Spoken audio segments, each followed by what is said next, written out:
para contar a história de uma mulher, de uma nação, em específico de uma, né, a gente está falando aí vou falar um pouquinho para vocês sobre o relato nas escrituras, né, da única mulher que ocupou aí um cargo político de relevância, um cargo político elevado, né, que na Bíblia é o único realmente relato de uma mulher que veio ocupar esse cargo.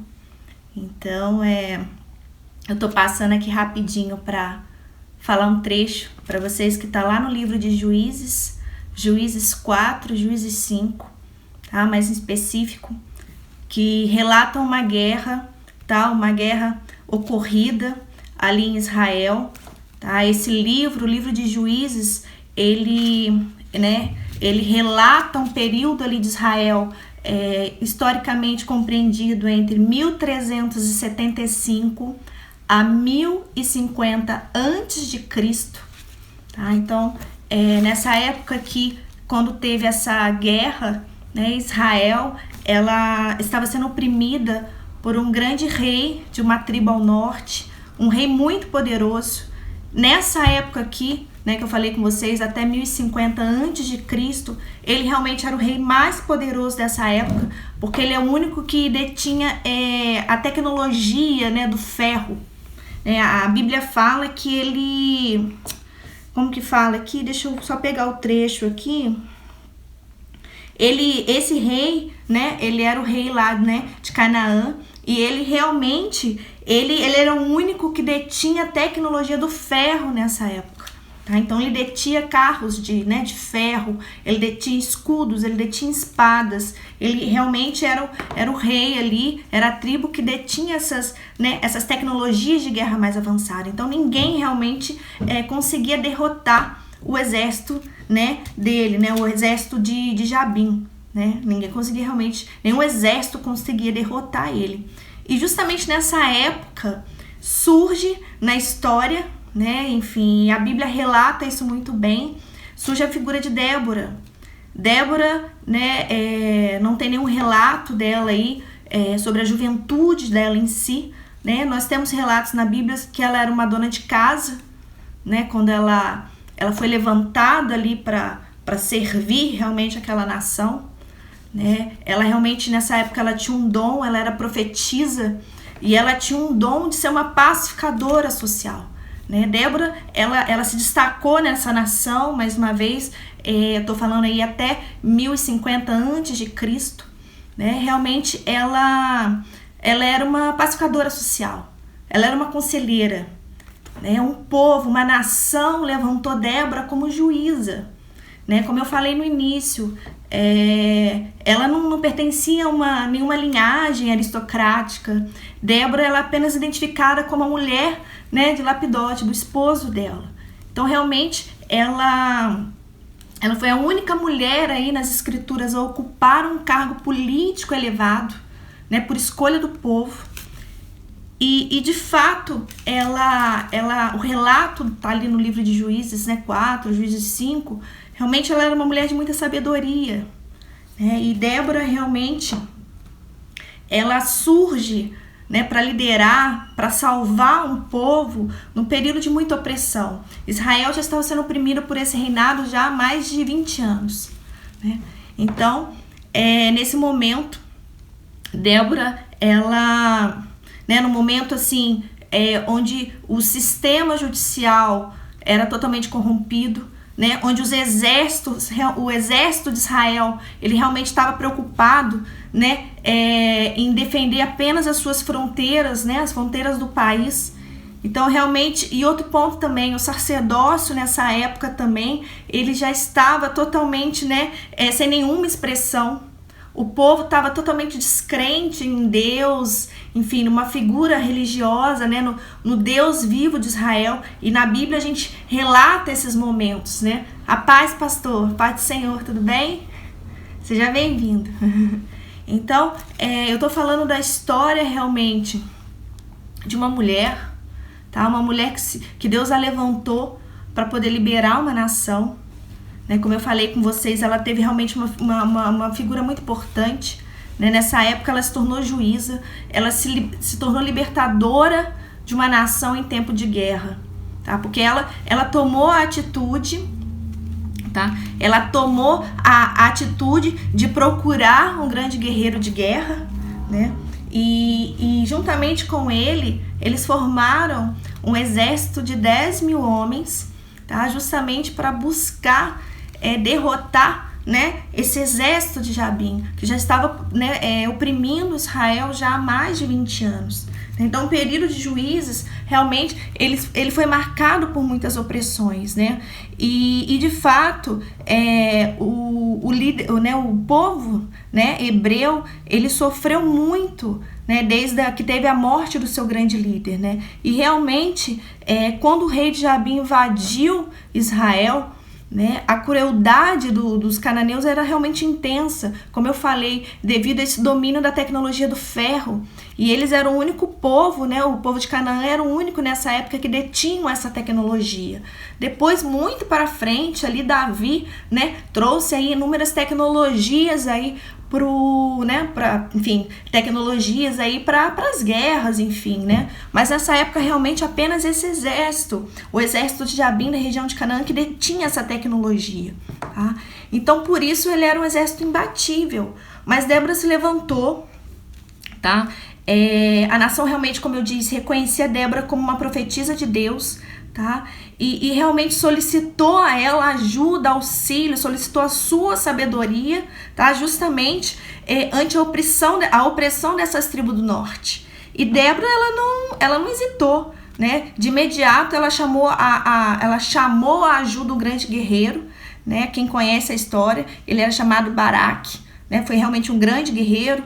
E trouxe para ele a responsabilidade justamente, né, como comandante militar desse exército, tá? Ele de início ele hesitou, né, mas ele se prontificou a ajudá-la desde que ela participasse, né? A Bíblia fala justamente que ela participasse, né, ou seja, ela acompanhou a convocação direta aí desse exército, né?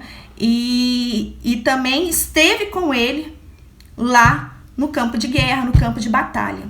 Tá? E realmente o livro de Juízes, para quem estiver interessado, quiser ter conhecimento, Juízes 4, Juízes 5, ele fala justamente desse momento da guerra, dessa vitória, né, extraordinária, porque aqui nós estamos falando de 10 mil guerreiros, né, contra um exército que detinha a maior tecnologia da época. Nós estamos falando, a Bíblia nos relata 900 carros de ferro, ou seja, nós estamos falando de 900 carros de ferro, de 1.800 soldados, né, e enfim, mais 1.800 cavalos, e eles se encontravam ali, né, eles se encontravam no vale, e nesse momento, lá de cima do monte do vale, tá, Débora e Baraque resolveram atacar esse exército inimigo, né? Justamente buscando ali cessar essa opressão do povo de Israel que já perdurava por 20 anos. Mas mais uma vez, nós estávamos falando realmente de um rei opressor, de um exército que era considerável indestrutível, tá? E de uma forma assim fantástica, né? A história, a Bíblia nos relata esse momento, que realmente, após o clamor deles naquele monte, Deus, né, realmente mandou uma chuva muito forte. Né? O relato nos mostra que houve realmente uma chuva muito, muito, muito, muito forte. Tá? E o vale começou a ser inundado.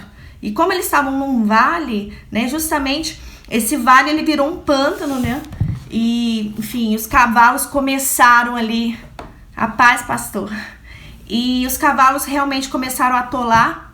Então, aqueles carros, aquelas carruagens de ferro já não tinham mais serventia nenhuma naquele momento. Da mesma forma, os cavalos também, né, começaram a atolar. E com isso, nós tínhamos ali 10 mil guerreiros contra 1.800 soldados ali do povo ali, da tribo do norte ali, que era liderado, inclusive esse exército, né, de Jabim, ele foi liderado por um poderoso general, né? O nome dele era... me fugiu o nome dele agora. Cícera, tá? E ele realmente, ele era um imponente general de guerra na época, e esse exército era liderado por ele, esse exército de Jabim, né, que realmente causava opressão na toda aquela região na época. E de fato, aconteceu inesperado, né? Esse exército impiedoso, opressor, cruel. Realmente, como eu falei, era o único reinado na época, a gente está falando aí em torno de 1050 a.C., era o único rei na época que detinha essas tecnologias, o domínio do ferro nessa época. Então nós estamos falando de carro, né, de carruagens puxadas por cavalo, nós estamos falando de escudos, nós estamos falando, né, de armamento, de espadas, né, de lanças, e realmente um exército de guerreiros, né, guiados aí por uma mulher, juntamente com um grande guerreiro de guerra, enfim, com guerreiros simples, né, que não detinham esse armamento, essa tecnologia toda, conseguiram vencer essa batalha. E eu senti no meu coração compartilhar isso com vocês, porque realmente é uma história muito bonita, né, onde uma nação foi libertada através de uma vitória grandiosa aí, de um pequeno e humilde exército, sobre realmente um exército aí muito bem treinado, muito bem equipado militarmente, né? E independente do contexto histórico, o que eu queria deixar para vocês é justamente isso. Nós estamos falando aqui na verdade, essa história, tá? Essa vitória é dada, né, a duas mulheres, vamos assim dizer. Realmente Débora, como eu falei, uma simples dona de casa, ela foi levantada aí como profetisa, ela foi levantada numa nação, num período onde cada um era por si, né? Onde ali o singular ali já tinha suplantado o coletivo há muito tempo, né? Era cada um por si, ninguém se preocupava em auxiliar, enfim, em prestar o mínimo ali possível de solidariedade com o seu próximo, tá? Era um período muito difícil, era um período ali que aquele povo ali de Israel, aquele país estava sofrendo, aquela nação, uma opressão muito grande, de um exército muito cruel, muito violento, como eu falei aqui com vocês, tá? E nesse momento, uma mulher foi levantada,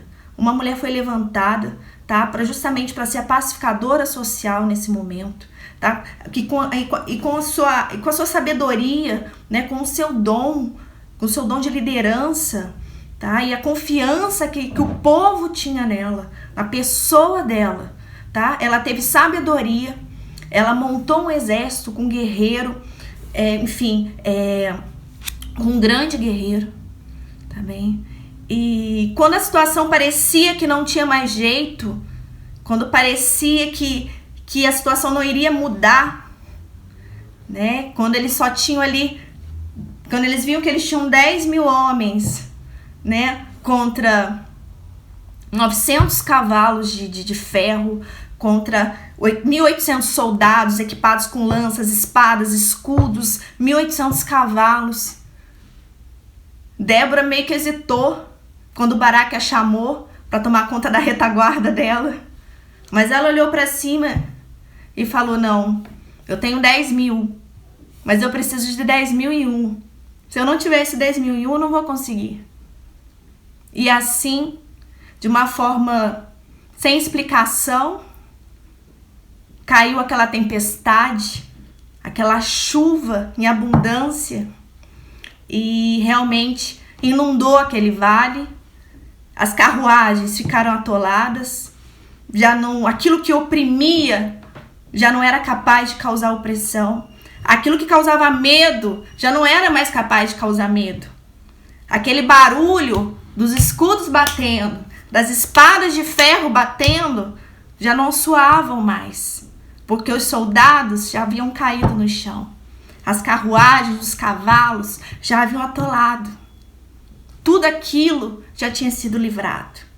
Então, o que eu queria deixar para vocês, primeiro, uma história de superação, né, de uma mulher. E fora isso, só para terminar, esse grande general de guerra, né, do rei de Canaã, Quando os cavalos atolaram, o que ele fez? Ele não permaneceu com seus soldados. Ele fugiu. Ele fugiu. E ele encontrou uma tenda, né, no meio do deserto, né, no meio do vale ali, que era habitada por um casal. E dentre eles eu destaco a esposa, porque nessa época era atributo das mulheres montarem as tendas. Então elas detinham essa habilidade. Então esse grande general Cícera, né, pediu abrigo ali. Eles o reconheceram, mas enfim, deram abrigo a ele. E o que aconteceu? Na madrugada, quando ele deitava, se repousava, tá? Essa mulher, Jael, pegou o martelo, pegou a estaca, foi lá e matou o grande general. Então, na verdade, essa nação ela foi salva nesse período aqui, 1050 a.C., pela atitude de duas grandes mulheres.